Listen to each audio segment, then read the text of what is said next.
everybody, welcome back to the shop. I got a good one for you today. Got another Stanley hand plane I want to go over, and this, amazingly, is in very, very good shape. I got this on eBay. You know, eBay's still out there, and there are still deals to be had. It's a risk that I know some of you don't want to go with, but you know, there are some reputable deals out there. This dealer had sold over 1,000 items with no complaints, so I figured it was a good try, and I got very lucky because I've been looking for this plane. This is a 5 1/4. Now, the 5 1/4 is an interesting plane. It's called the Junior Jack, so to speak. It's much smaller. It's shorter and it's thinner than the regular number 5, and it's lighter. And the lightness is what was important about this plane, because this plane was used in schools to teach young men, mostly back in the day, how to use these planes, and they were lighter for the young guys to be able to use them. I think it's a neat plane, and I have a couple of ideas for this thing. I think making a scrub out of this really might be the ideal situation.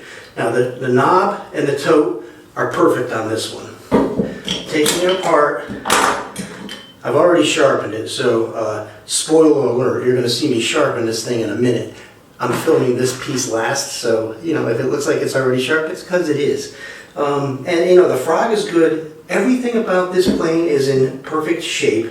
There are 2 negatives to the plane. One of them I'm going to show you right now. The other I'm going to show you on the blade while I'm sharpening it, because it's on the other side. The one negative here, and I can show you here, and I think I can show you here, they drilled a hole in it to hang it. Now, this was pretty common with the 5 1/4 because they were in schools, and they would just hang them on the wall out of that nail hole. Does it affect the usage of the plane? No. Does it hurt its value a little bit? Maybe. I don't know that these are collectible. I do know that they're probably more collectible than a number 5, but I still think there's enough of them around.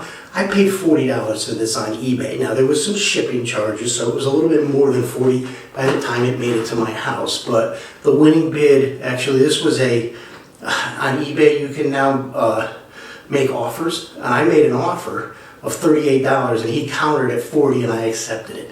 So it was a very easy transaction, and it immediately shipped to me. So it was good. So let's put this back together. And the next clip here is going to be me sharpening it. I'm going to show you how I flatten the back. I'm going to go over a little bit on the bevel. I don't show you all the stones on the bevel, but I show you all the stones on the back. This plane is nice and sharp now. And let's see how it works. Okay, so we're going to go sharpening. Alright guys, I'm in voiceover mode now. Sharpening a plane blade, you start with flattening the back, especially these older planes. The back needed some pretty good sharpening, so I started with that white stone, which is my 120 grit Sharpen. Then I go to the orange stone, which is 1000 grit, and I've sped the camera up here now. I wish I could sharpen that fast, but I can't. From 1000 we go to 5000, and this is where we're starting to polish and get a mirror finish on the back. And again, we're in speed mode. And from 5,000, we're going to go to 1 to 8,000, and that's the green stone here. And I did give it the same amount as everybody else, but the camera stopped. And then I go to a strop, and I'm going to strop the back now. And at the end of the stropping, you're going to see a very nice mirrored finish. Okay, now I am pointing at the second problem I wanted to tell you about. There's some pitting on the back of this blade, and it is about a ½ inch up from the end of the blade, so it's not a big concern of mine, but it is there. So now we're on the bevel, and I started again on the 120. This thing seemed to have been sharpened on a round grinding wheel, and I went through all of the grits, and now I'm stropping, and you'll see that I do have, after the strop, a nice secondary bevel on this thing. I like to put a secondary bevel with the Veritas Mark II guide. It's very easy to do a secondary bevel with that guide. And there I'm trying to show you. Okay, after sharpening, let's put it through its paces. And that is a piece of oak, and I'm going to turn it around to try to get it going with the grain. I'm struggling a little bit with this piece of oak. it is making cuts. The blade is sharp, but it's not getting full width of the blade. So I'm going to continue with this for a little bit, and then I need to do a little bit more research to see what's going on.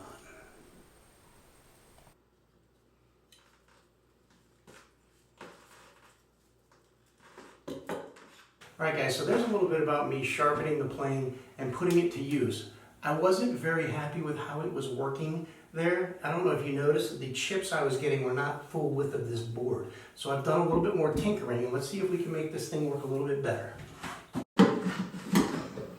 Wait.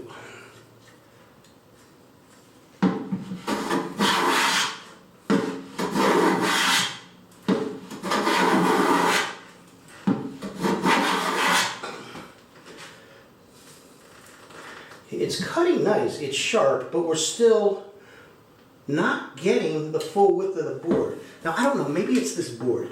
Let me try another board. That was a piece of oak. Let's try a piece of cherry.